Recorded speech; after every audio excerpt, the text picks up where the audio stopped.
sérieusement touché au niveau de la clavicule. Il se tient la clavicule droite. Il venait de remplacer Darder et suite à un contact avec Marsal, il est resté au sol, remplacé donc par Aldo Kalulu. Priorité évidemment au direct et la malchance pour l'Olympique lyonnais se poursuit. Autour de la table, le retour de Florian Gazan.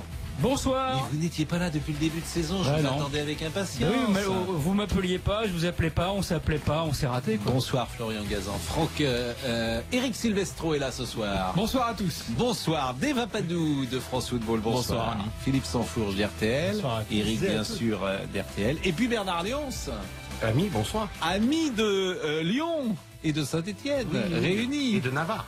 Exactement. Nous partons tout de suite pour Lyon parce que c'est l'événement de ce début de soirée. On refait le match sur RTL. Pascal Pro.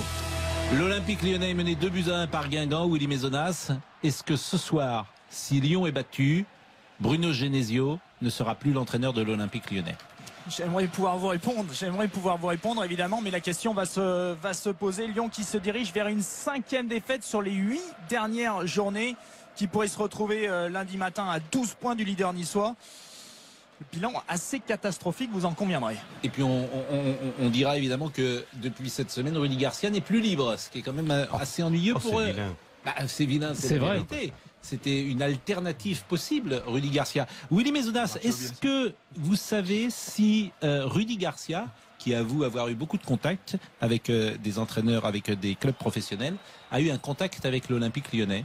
Non, je pense que Jean-Michel Aulas a sondé l'entourage de Rudy Garcia à un moment donné, mais sans doute pas en ce début de saison, peut-être plus à une certaine époque, alors qu'ici il y a encore une alerte dans la surface de réparation et le troisième but guingampais. Oh, c'est incroyable. C'est incroyable ce qui est en train de se passer sur cette pelouse du Parc OL. Marcus Coco qui s'est amusé avec la défense lyonnaise. 3-1 pour Guingamp alors qu'on entre dans le dernier quart d'heure. Et je vous laisse écouter vous les entendez, sifflets. oui. Je vous laisse écouter les sifflets. Jean-Michel Aulas qui est évidemment atterré. Et Antoine Camboiré avec ses joueurs. Guingamp mène 3-1. On va rester évidemment quelques minutes pour parler de cet Olympique lyonnais qui a été défait cette semaine contre la Juventus. Et c'était plutôt logique, d'autant que Lyon avait fait un très bon match. Oui, ça avait été solide. Oui. Ça avait été un des meilleurs matchs de l'Olympique lyonnais ces derniers temps. Mais ce soir, encore une fois, Lyon qui est trahi, j'ai envie de dire, par sa défense. Alors Bruno Genesio était revenu à un système à 4 défensifs, avec Diakaby pour épauler Nkoulou en défense centrale, mais Diakaby a réussi une entame de seconde période totalement cauchemardesque et ça a permis à Guingamp de modifier totalement le sens de ce match, parce que Lyon avait largement dominé les débats durant toute la première période. On rappelle effectivement qu'en plus il y a un manque de réussite, c'est-à-dire qu'il y a un pénalty qui n'a pas été sifflé pour les Lyonnais alors que Guingamp, pour Guingamp, oui, voilà, c'est un pénalty vraiment qui est quasiment indiscutable. On rappelle également que Mathieu Valbuena est sorti blessé et que la blessure est lourde. A priori, clavicule. Ouais, elle semble sérieuse, parce que tout de suite, lorsque le staff médical est venu sur la pelouse aux nouvelles, tout de suite, on a vu le kiné faire signe au banc de touche de l'OL et à Bruno Genesio notamment de procéder à un changement. Et on rappelle les buteurs de Guingamp avec un doublé de Coco. Oui, exactement, c'est Salibur qui a égalisé après 30 secondes dans la deuxième période sur une grosse erreur de Diakaby, une hésitation défensive face à Briand. Salibur qui trompe Lopez. Derrière, service de Briand pour Coco suite à une mauvaise relance de Diakaby. À l'instant, le but de Coco qui s'amuse avec la défense lyonnaise. Bernard Léonce. Ouais, le bilan est terrible. 4 matchs le samedi après-midi pour l'OL, 4 défaites, et surtout contre des adversaires qui a priori étaient à sa portée. On pense à Guingamp aujourd'hui, mais on peut se souvenir aussi de la gifle infligée à Dijon. Pour ce match-là, ce qui est vraiment très inquiétant pour Bruno Genesio, c'est que avec l'absence de Fekir, il avait changé de système, il a aussi changé de joueur. Il a pris il a fait effectuer des gestes forts en écartant Morel, en écartant Mapou, et le bilan et le résultat est toujours aussi décevant. Donc on a l'impression qu'aujourd'hui Bruno Genesio n'a plus de solution, n'a plus de carte à jouer. Deva Padou. C'est ça qui est terrible, je trouve, c'est le sentiment d'impuissance. C'est-à-dire que Si encore il multipliait les mauvais choix et qu'on se dit mais sur le banc il y a exactement ce qu'il faut, etc.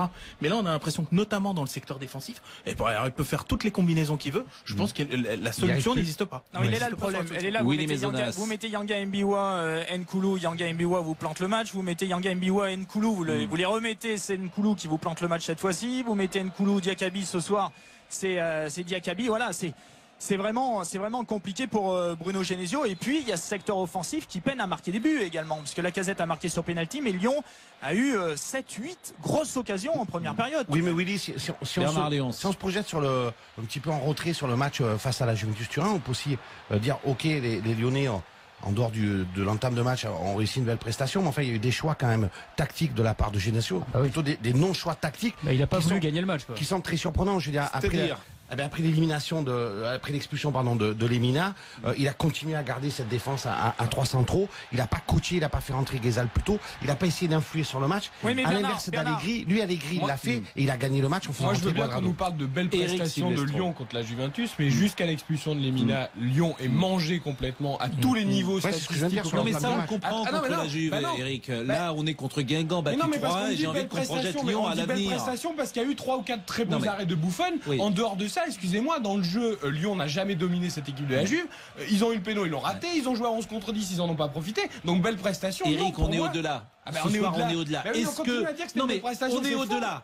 Est-ce que la maison lyonnaise brûle? Et ça va être le sujet tout de suite après la réclame, parce que ça part de partout. C'est-à-dire c'est Aulas, c'est Lacombe, c'est Houllier, c'est Genesio, et c'est une nouvelle défaite ce soir. Il y a l'incendie et puis il y a les causes de l'incendie. Et puis il y a pas de pompiers. Et surtout il n'y a pas de pompiers.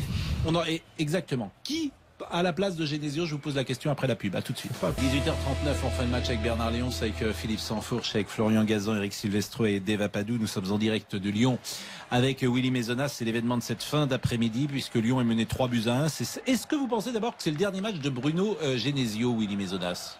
C'est ce que je vous disais tout à l'heure. Je suis bien incapable de vous répondre. Bon, je réponds pour vous. Je pense que ce sera le dernier match de Bruno Genesio. J'ai envie de dire que les mêmes causes produisent les mêmes effets avec Jean-Michel Aulas, et qu'on est au-delà d'Hubert Fournier l'année dernière. Oui, alors ça c'est vrai. Au niveau mathématique, au niveau comptable, on est bien au-delà des résultats d'Hubert Fournier la saison dernière. Maintenant, au niveau du jeu, on est mieux que la saison dernière au niveau du jeu développé par l'Olympique Lyonnais. On est surtout mieux au niveau de l'ambiance de vestiaire. Voilà, Willy, c'est exactement. Non, mais c'est d'accord, mais bon. Non, mais c'est exactement ça. C'est-à-dire lorsqu'il y avait des problèmes avec Claude Puel, qu'a fait Jean-Michel Aulas? Il a convoqué ses joueurs pour savoir ce qu'on pouvait faire. Qu'a fait Jean-Michel Aulas avant de limoger Hubert Fournier? Il a convoqué ses joueurs. Que fera sans doute Bruno Genesio ces prochaines heures? C'est de parler avec ses joueurs. Ces joueurs soutiennent pour l'instant. C'est ça, c'est un petit peu, c'est même la grande différence avec l'an passé et Hubert Fournier, c'est-à-dire que Hubert Fournier, dès l'été, il s'était mis à dos une partie du vestiaire, et notamment les Lyonnais, notamment Lacazette, etc. Ça veut dire qu'il pouvait pas survivre en cas de mauvais résultat, il pouvait pas survivre à l'OL. Là, c'est différent parce que Genesio, d'après ce que je sais, il n'est pas du tout lâché par ses joueurs. D'accord. On a vu Alexandre Lacazette lorsqu'il a trop permissif, trop gentil, à un moment. Deux ou trois questions, parce qu'on va se projeter, et c'est évidemment une possibilité, c'est pas forcément sûr à 100%, mais on va se projeter déjà dans l'après Genesio. Est-ce que Houllier sur le banc, c'est possible? Non, on est tous d'accord. Des questions auxquelles on va connaître les réponses. Il faut le dire à ceux qui ne le savent pas. Il a eu de sérieux problèmes de cœur qui lui interdisent quasiment cette chose. Est-ce qu'en interne, Willy ou Dave, je ne sais pas qui connaît le mieux la situation à l'Olympique lyonnais, est-ce que il y a une autre solution en interne? Non, parce que ces adjoints, que ce soit Batik, ou Kachapa ou même Joël Bad, sont des adjoints spécialisés. Kachapa pour la défense, Bernard Lacombe, c'est impossible aussi. Non plus. C'est impossible. Bon. Et à l'extérieur, est-ce qu'un retour de Paul Le Guen, c'est possible, Willy Maisonas? Est-ce qu'il a laissé des bons souvenirs dans la maison lyonnaise? Il a laissé des bons souvenirs à l'Olympique Lyonnais. Maintenant, je ne le vois pas revenir à l'OL. Alors c'est quoi la solution? Il y a Laurent Blanc. Il y a un incendie là. Manifestement, on voit bien en plus sur la fin de match, le troisième but, il y a une forme de démission collective. On a l'impression que là, on est au bout de quelque chose et qu'il va falloir un électrochoc. Ok, ça peut passer par un changement d'entraîneur. Mais on va aller où? On va aller plus loin, c'est-à-dire que nouvel entraîneur avec cet effectif, avec ces joueurs cadres-là. Aujourd'hui, l'Olympique Lyonnais se pose en rival numéro 1 du Paris Saint-Germain. C'est ce que tout le monde avait dit en début de saison. On parlait pas de Monaco à peine, on parlait évidemment pas de Nice. On disait tout à fait. Lyon peut embêter le PSG parce que nouvel entraîneur, Zlatan est parti et Lyon va pérenniser ce qu'on a vu les qualités de la saison passée. On s'aperçoit qu'en fait cette équipe elle n'est pas du tout structurée pour être au très haut niveau. Il manque très clairement un très bon joueur cadre par ligne. Qu'est-ce que c'est que ce club qui a 220 ou 230 millions d'euros de budget par an et qui n'a pas recruté autre chose, un autre joueur de qualité que Mathieu Valbuena depuis 4 ans? Notamment en défense. Citez-moi. Notamment en défense. Le recrutement de Mathieu Valbuena ne faisait pas l'unanimité au sein du club.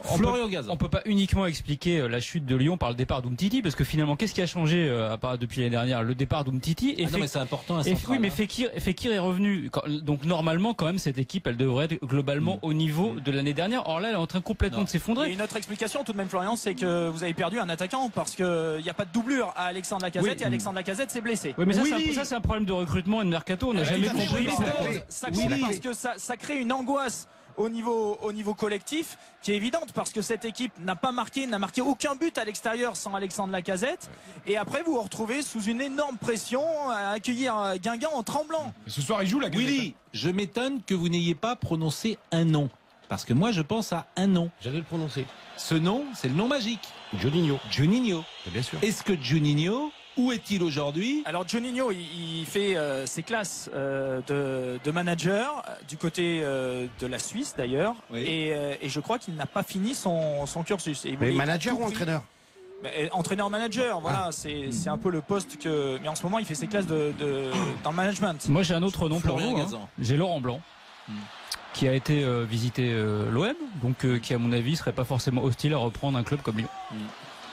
Écoutez, moi ça me paraît difficile. Laurent Blanc, on parle de Laurent Blanc qui dirigeait une des 6-7 meilleures équipes d'Europe, qui j'imagine aspire à continuer au moins dans cette division là. Là, on lui parle d'aller à Lyon, quand même, qui se retrouve à 10-12 points. Mais c'est compliqué pour Blanc. Pourquoi c'est compliqué pour Blanc? D'abord parce que il arrive toujours avec ses adjoints. Or à Lyon, tu as déjà tout un staff qui. Il n'y a que Gasset, en gros. Oui, mais bon. Après, arriver au milieu de saison comme ça, pour Laurent Blanc, effectivement, ça paraît un peu compliqué. Comme le disait, il aspirait une chose, Laurent Blanc, c'est l'entraîner en Angleterre. On a même cité son nom à un moment donné à Manchester. Ça a même été évoqué, même si c'était un peu des fantasmes, mais pour la sélection anglaise, sélectionneur.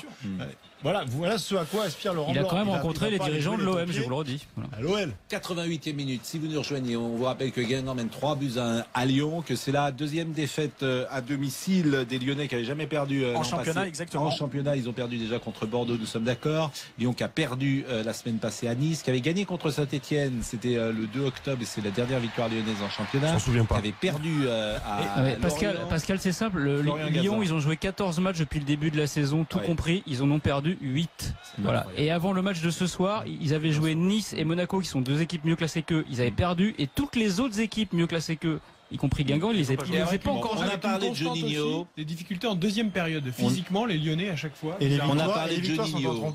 On a parlé de Juninho. On a parlé évidemment de Paul Le Guen. On a parlé du staff en interne, et on est tous d'accord pour dire qu'il n'y a pas de solution. Rémi Garde. Est-ce une possibilité? Est-ce qu'il est sur les tablettes? En tout cas, il aimerait revenir. Devapadou. En tout cas, Rémi Garde serait pas contre un retour à terme. Mais je crois même qu'il s'est exprimé il n'y a pas très longtemps à ce sujet, que pour l'instant, voilà, s'il avait pu continuer en Angleterre sur un projet un peu plus solide que celui d'Aston Villa, bon, il serait plutôt preneur de ça, mais qu'à terme, il n'est pas du tout contre.